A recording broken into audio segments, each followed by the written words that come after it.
Hello and welcome again to another episode of SacTown Talks. Today we're glad to be joined by Lacey Keys from, Keys Law Corporation, on your own there, practicing political law. Welcome to the program, Lacey. Thanks for joining us. Thank you so much for having me. I really appreciate the opportunity. Yeah, no worries. And this is kind of part of a special series we're doing based on Chris McKaylee's work and his book. So we're kind of going chapter by chapter, interviewing different guests, kind of learning about their background, kind of what their chapter was about. So Lacey, you're a political law attorney, is that correct? Correct. Okay, yeah. And what made you want to do that? I don't know. When I was a youngster in college, I was a double major in political science and psychology, which I think lends itself nicely to working in this area of the law. I was kind of interested in politics, interned in DC, et cetera. And then when I was a law student, my 2L summer clerkship was with a firm that does this area of practice. So I think some of the things on my resume are what got me the opportunity to do that as a law clerk, and was fortunate enough that I liked the work and I seemed to kind of get it really quickly and was offered a full-time job and been doing it ever since. Yeah. So where'd you grow up? Originally, I'm actually from a farm in rural Oregon. Oh, wow. Not California. Yeah. So I came here for school as an undergraduate. And where'd you go to school? University of San Diego. So you went all the way down to San Diego. I did. I was tired of the rain. And then that's where you did your double major. Yes. And then you left San Diego. I did, yeah. And what was the psychology behind it? I know, right? People leaving San Diego. I loved living in San Diego. My friends and I used to kind of have a joke about living there. It's like Never Neverland. You don't have to grow up. You can surf and hang all day, which it is hard to leave. But for me, I knew I wanted to be a lawyer and go to law school. I wanted to try a new Where'd you go to place. law school then? I went to formerly UC Hastings, now UC San Francisco Law in San Francisco. So you went from San Diego to San Francisco. And then somehow what firm did you get clerked with?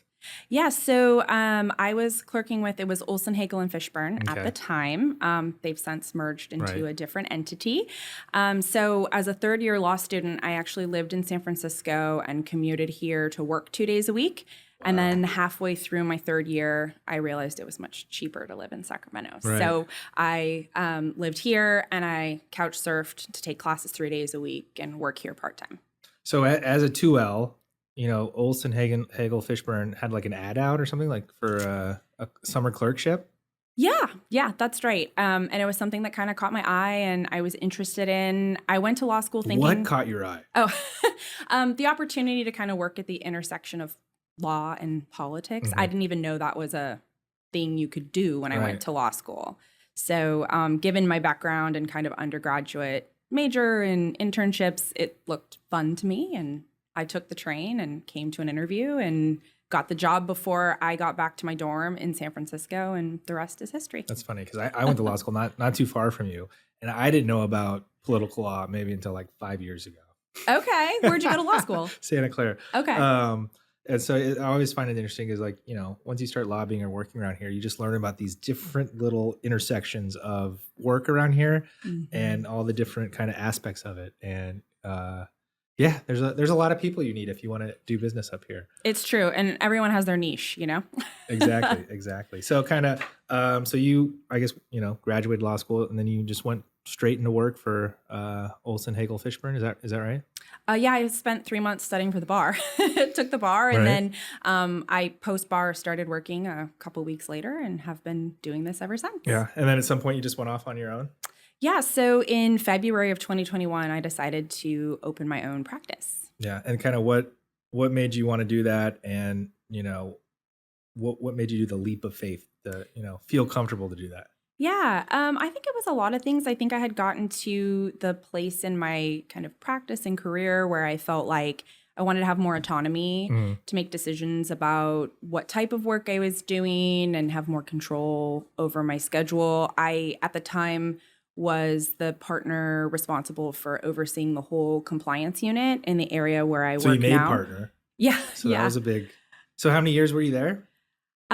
I was there from when I clerked in 2008 until 2021. Okay. So long time. Was an associate partner. I went as a partner through the merger.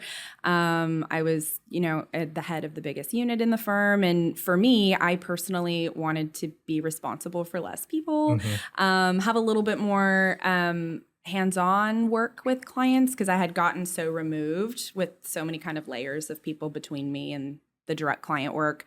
As well, I have a now 6-year-old, but she was just a little over 2.5, 3 at the time. And I really wanted to have more flexibility to, be the mom that I wanted to be. See daylight sometimes. I mean, working in a much larger firm is a lot more hours, right? And now I work what is full-time for most people, although it feels like part-time for me. And, I'm at all her gymnastics stuff and school stuff, and that was really important to me. Yeah. So it's kind of like, as we were saying, not many people know what a political law attorney is. So what is it? What is it that you do or have done in the past? Have done. I'll answer your second question first. I feel like kind of anything and everything in and around compliance with election, campaign finance, lobbying, government ethics rules. I've been involved in drafting legislation, commenting on regulations, advising statewide ballot measure committees, advising state elected officials, tons of lobby clients.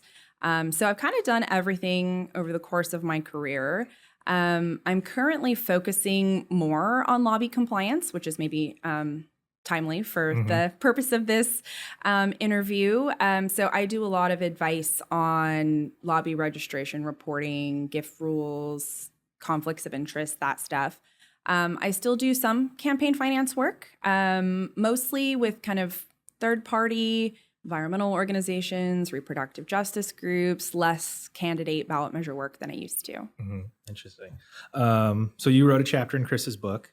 Chris, who actually started in political law as well, who went on to lobbying, kind of asked you to kind of write this chapter. How did that work out?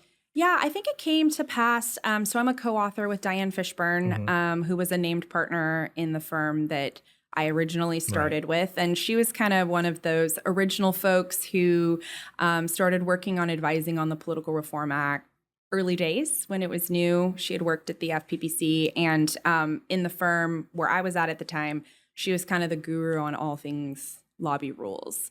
So I am trained with and was mentored by her for a majority of my early career. So I think the ask probably came to Diane, and then she tasked me with some of the drafting, and she retired kind of in the interim when we were drafting. So I finished up the project. Just like the perfect partner associate relationship just keeps continuing. Yeah. Yeah. I mean, it was interesting because she was kind of winding down and I was a partner. So the roles were reversed in some ways, but, not in some ways. And, Diane was great to work with, and I learned so much from her, and I was happy to work on the project with her. So, I guess a lot of people don't know, what is a lobbyist? And kind of like my dad always had this joke, the only people who have to register in this state are sex offenders and lobbyists. So kind of what is a lobbyist and why do they have to register and when? Yeah, a lot of people come to this conversation when they're clients or potential clients and they don't want to register because they think it's a bad thing. I don't share that view, but when we talk about what's a lobbyist under the Political Reform Act, that's a technical test. So there's thresholds, and not everyone who people might think in their mind of as a lobbyist will necessarily qualify. There's essentially 3 types of lobbyists. So there's in-house lobbyists who lobby on behalf of their employer. There's contract lobbyists who lobby on behalf of clients that are not their employer. And then there's a special subset called placement agents. And those are folks typically who work in-house, but not always, with a private equity firm seeking investments from state public retirement systems. So placement agents are probably not what you're interested in. They're not kind of the focus of the book. But the chapter that we wrote details there's a different test if you're in-house or going to be contract to determine whether you qualify as a lobbyist. And isn't, as I recall, it's something like if you're paid $2,000 or more a month to lobby, then you're a lobbyist. That is the test for a contract lobbyist. Okay. Yeah. So it's a little more nuanced than that in that it has to be $2,000 for direct communication. So the time you spend advising your client, for example, on maybe policy or strategy doesn't count towards that $2,000. And in, I think it was 2016, the Fair Political Practices Commission adopted a reg that reversed the presumption. So it used to be that if they were going to enforce against someone for not registering, they had to prove that that person had received 2,000 or more in a calendar month for the purpose of direct communication. And what the reg says now, if you receive 2,000 in a calendar month and you have any direct communication, that's all the FPPC has to establish. And the contract lobbyist has to actually have kept adequate records to document and prove that they didn't receive 2,000 for direct communication if their direct communication time is under that threshold. Interesting. Very detailed. So, I remember this, like in 2016, you had the big CalStrats, issue, and the FPPC was dealing about, who's the lobbyist, shadow lobbying, kind of all these different issues. Have you seen, I don't know, contract lobbies are acting differently, keeping like more specific bills or in reaction to this, or are people just registering? Yeah, it's a good question. I mean, this regulatory change and a couple of others came out of that and some other kind of press stories. My experience in working with the lobby firms that I represent is that most folks are just registering new employees who are going to be engaged in any level of lobbying, which I think makes sense. If you're a lobby firm and you have people that are going to be in the Capitol and people are going to see them, I think doing that prophylactically makes sense. Obviously, I can't speak to what everyone's doing, but I do think that, it kind of shook things up and made people pay a little bit more attention to that in the contract lobby space. Right. So it's interesting. So like you said, like that's the contract lobby. Or what if you're like, you work for Apple, and you're over here with your contract lobby, and you're working a privacy bill. Kind of what's the test for someone who's in-house a company? When do they have to register? Yeah, so that test is more generous, I would say, before you have to lobby. The threshold's pretty high, so you have to spend a third or more of your compensated time in any calendar month, again, in direct communication. So it is a lot of time for in-house people to qualify. And that test applies to companies, labor unions, nonprofits, everybody who's got in-house employees that are lobbying other than private equity, same test. And there's a couple of relevant exceptions. So the first one you mentioned, which is sometimes called the accompanying rule or the ride-along rule. And prior to 2016, the same time they changed some of the regs, the ride-along rule was pretty robust. And as long as you went with the registered lobbyist, that time didn't count towards your 1/3. That was tightened up in an amendment, which now you're only allowed to exclude that time if the in-house employee goes with the registered lobbyist as a subject matter expert to kind of provide substantive expertise that maybe the lobbyist couldn't otherwise provide. Interesting. And I guess, since all these rules, have gone into place, have you seen any issues come up with the FPPC kind of like hashing through this? Like, were they really spending their time as subject matter expert or, or not, or just, are companies just registering people more? Yeah, I mean, it's an interesting question. I think you saw more people get registered. So there have been a couple of waves. So in 2011, that's when the statute was amended to require placement agents to register, and you saw a huge influx of registrations. And then 2016, 2017, we had these rule changes. I think you saw another big influx of registrations. What's a little bit interesting is the FPPC doesn't do much enforcement in the lobby space compared to campaign finance, elections, ballot measure campaigns, et cetera. So if you look at their enforcement agenda, it's almost always really light on lobby. It's not that cases never come up. Obviously, you've seen some of them in the press, but it's pretty uncommon. And part of that had to do with, because of the way the audit statute's structured, Franchise Tax Board wasn't auditing very many lobby filers. And that's another area where we've seen a huge sea change over the last couple of years. The FPPC kind of figured out or became more concerned about this issue. So they're really focused on lobby compliance, and they've used their discretionary audit authority to start auditing the lobby filers that were picked in the random audit. FTB was supposed to audit them, but because of budget constraints, they never got to them.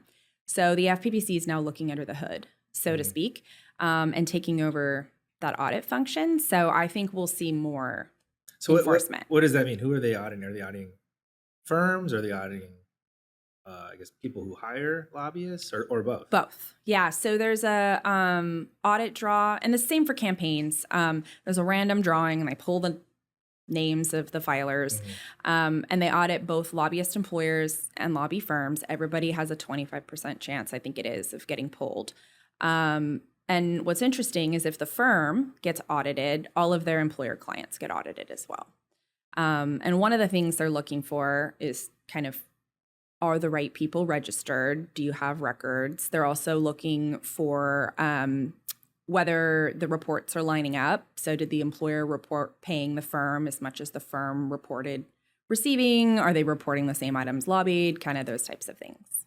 That's interesting. I always thought when you sent this in that they automatically looked at that.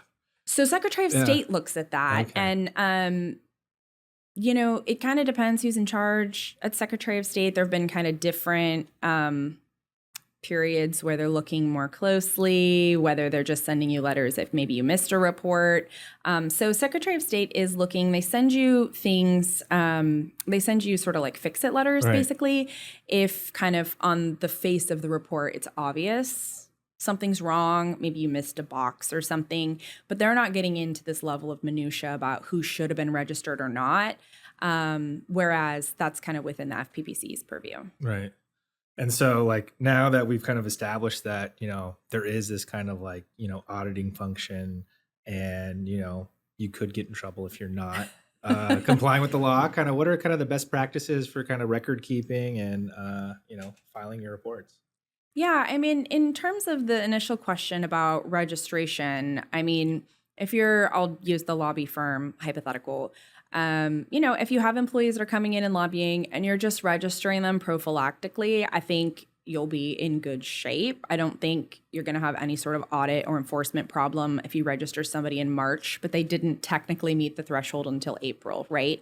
I think if you are taking the position we don't need to register because we're under the threshold, that's where record keeping becomes really important. When I was doing legislative drafting in meetings or kind of regulatory lobbying on behalf of clients, in addition to time tracking like lawyers always do, I kept a separate spreadsheet of how much time I spent in that direct communication time, which I think is important because particularly we now have this presumption that you should be registered. So I think anyone who's saying I'm under the 2,000, or if they're in-house, I'm under the 1/3, kind of bears that burden now of tracking the direct communication time so that if you ever have an audit or a question, you can clearly prove you didn't meet the threshold. Yeah. And I guess this is something we've talked about a couple times now. The FPPC, the Fair Political Practices, Commission. Mm-hmm. Kind of what is that for our listeners who don't know, and kind of what's their, I guess, function? Sure. So the Fair Political Practices Commission is a California state agency which is tasked with, a lot of things, but they are kind of the primary authority interpreting the Political Reform Act. They adopt interpretive regulations. They issue advisory opinions at the commission level. At the staff level, they also issue advice letters, email advice to help people comply with the law. And then they have a kind of separate side of the agency, which is tasked with enforcement. So there's multiple ways the Political Reform Act gets enforced, but the most common is through administrative action by the Fair Political Practices Commission's enforcement staff. So, and they proactively look at filings, see if people are complying as well. They get referrals, people file complaints, but they also get referrals from Secretary of State or Franchise Tax Board when they're auditing.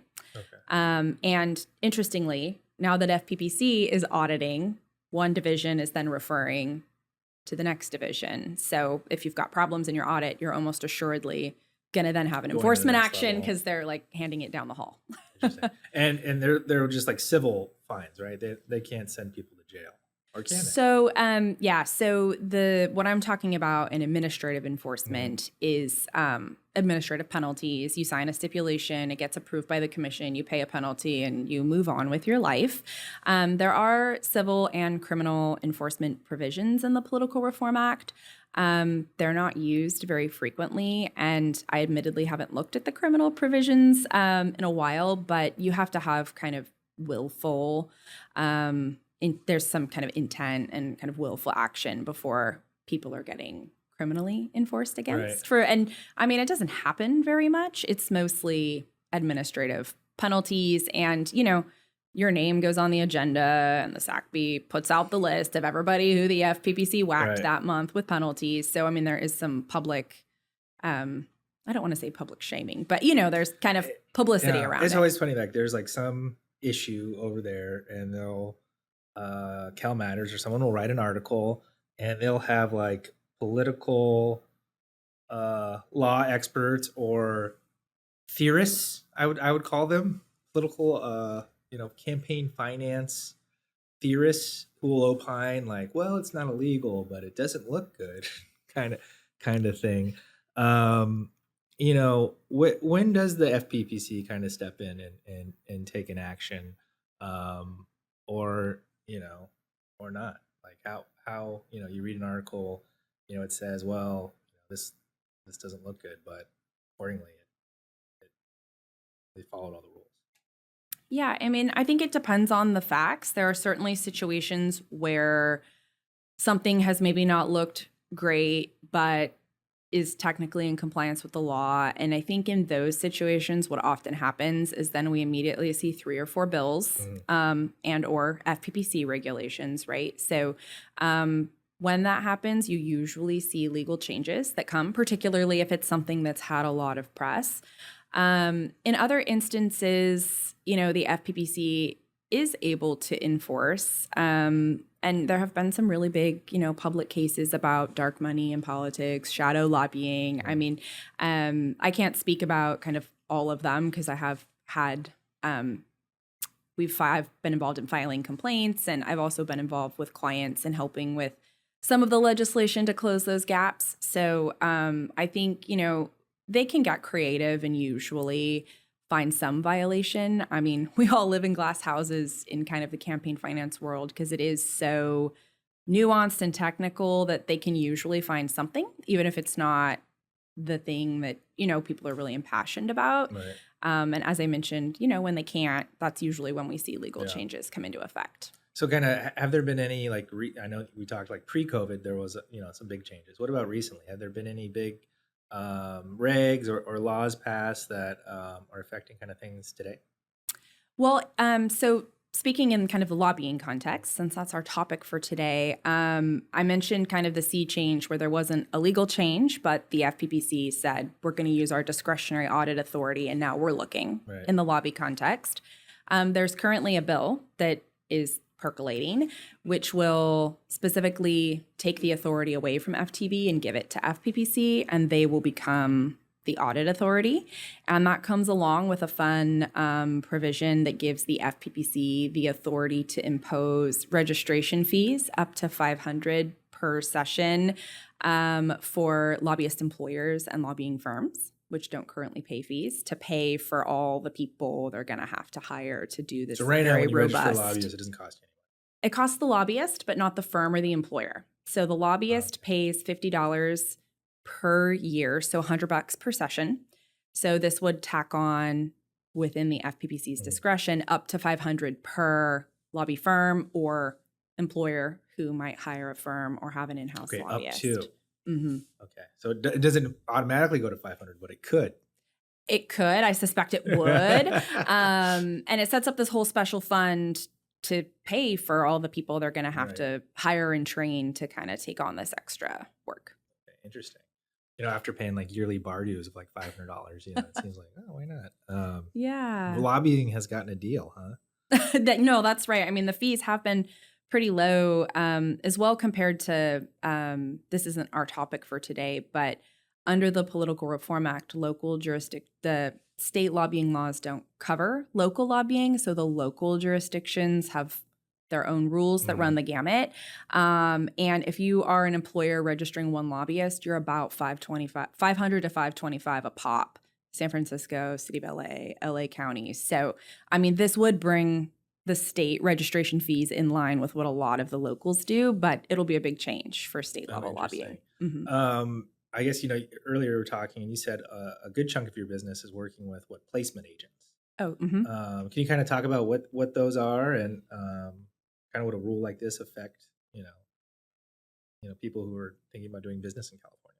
Yeah, it's a good question. Again, a placement agent is a special type of lobbyist that was just kind of plunked into the statute. And these are folks who are marketing on behalf of private equity firms, either an investment of public money from like CalPERS, CalSTRS, UC Regents, these state level systems. They're either trying to get investments of money or they also sometimes sell investment management services to public retirement systems. And the rules apply a little bit differently to these folks. They don't have a threshold. They have to be registered before they can have those contacts.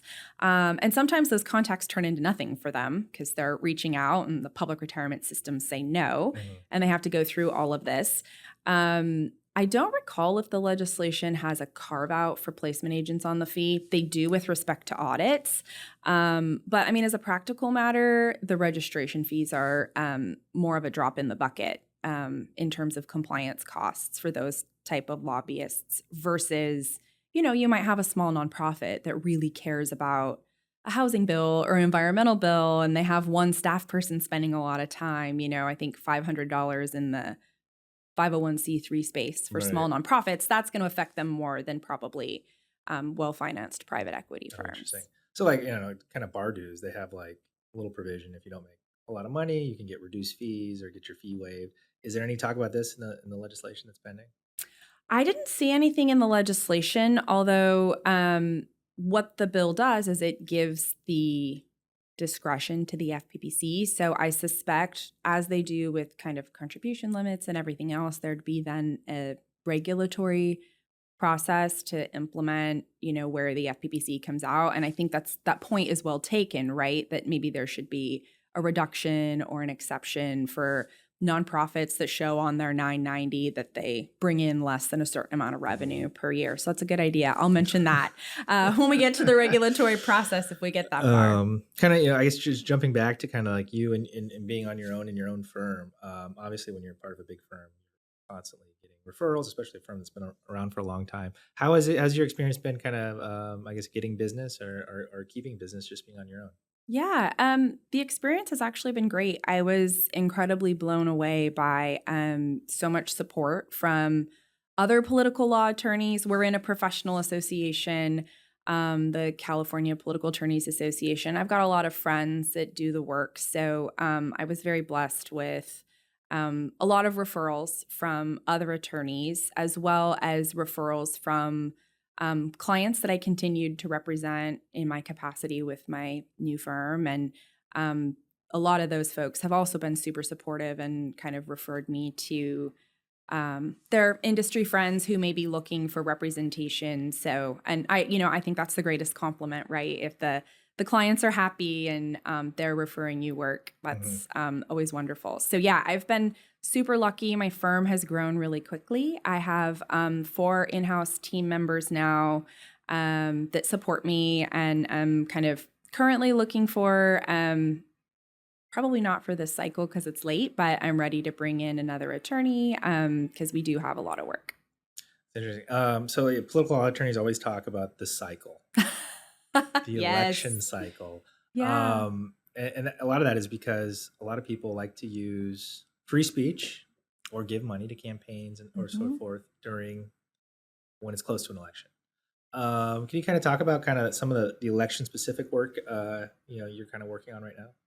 Sure. I mean, obviously I can't speak in specifics, but yeah, the election cycle. So one of the conscious decisions I made when I opened my own practice, in part getting back to why and wanting to have that time with my daughter and kind of that flexibility, I am very conscious about not taking in too much campaign finance work because the lobby and ethics work is very cyclical. You can plan around it and you can't so much with the election work. So I do less of that now, but I work with a lot of kind of long time institutional clients, and yeah, they get really busy right now. I manage their PACs. So We handle all the money, review the communications, file all the things that need to be disclosed. I only have one candidate, which is nice because candidate work can be a lot in elections, and I'm doing one local ballot measure. Not the best payers usually. Right?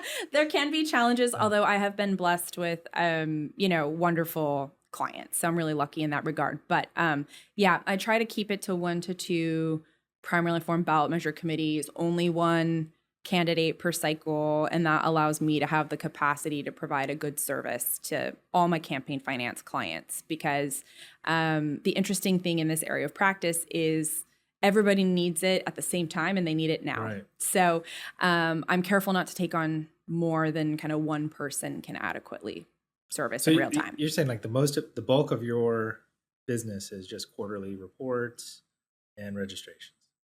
In terms of the filings we do, yes. And I do a lot of, legal advice for clients that I maybe don't do their bookkeeping and reporting, but I just answer questions, review their communications. But yeah, we just finished quarterly filing deadlines for, second quarter at the end of July. And we filed almost 400 reports, but I would say 30 to 40 of that was campaign finance, and the rest of it's all lobby government ethics for my team. And I guess for our listeners to understand, what's the difference between campaign finance and lobbying? Oh, sure. Yeah. So campaign finance is the political campaigns, the ballot measures, the candidates, the PACs, the super PACs, all of those folks who are spending money trying to influence the outcome of an election, whether they're spending their own money or they have it in what's called a political action committee. It's a vehicle where they raise money and spend money on campaigns. Right. For lobby filers, those are the quarterly disclosures of what did we lobby on, who do we pay for lobbying, what did we buy, whether it's ads, lobby firm, et cetera. So that's kind of the way that the Political Reform Act divides up the world.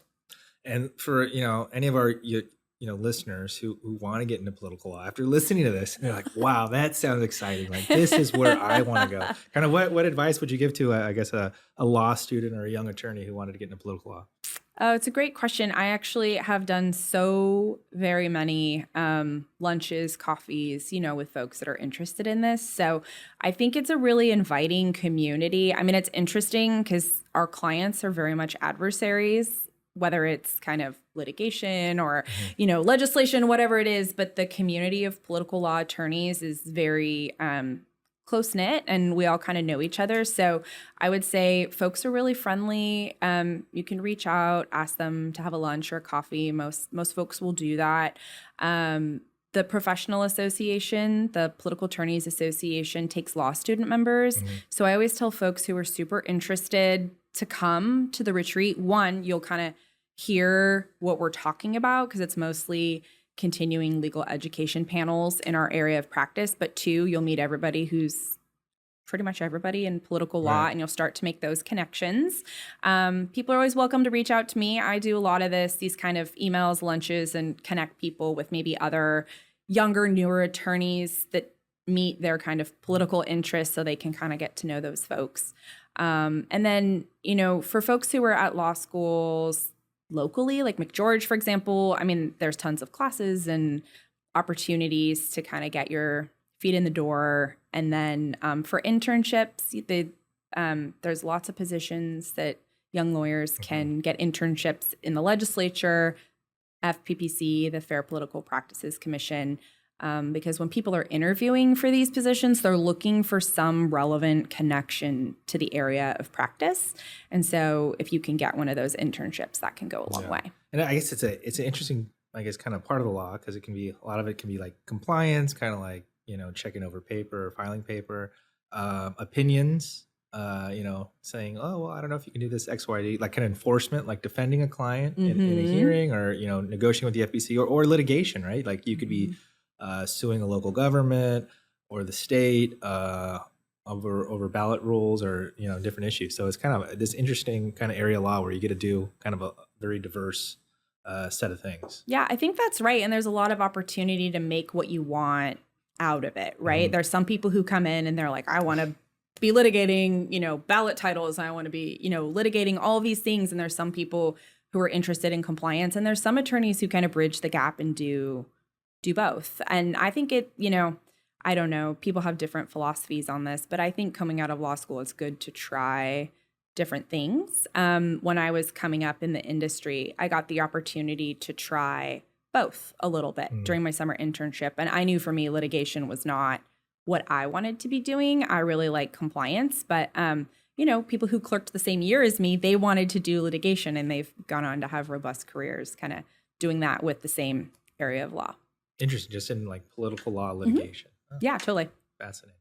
Yeah. Well, yeah, there's a lot of different paths you can take, and not many people understand that. They're like, "Oh, you're an attorney. Like, this is what you do, right?" They're like, no, actually, it's a little different. It's true. Although you also get people who are like, my grandfather who has since passed, but, I graduated law school and he was like, I'm having this Medicare problem. Can you help me? And I was like, Grandpa, I'm a political lawyer. I don't know all the things. Right. So it is interesting. That's fascinating. Well, thank you so much for taking the time to talk with us and kind of inform us a little bit about kind of your chapter and kind of what you're talking about in your business. And if any of our listeners want to reach out to you, kind of what's the best way to get a hold of you?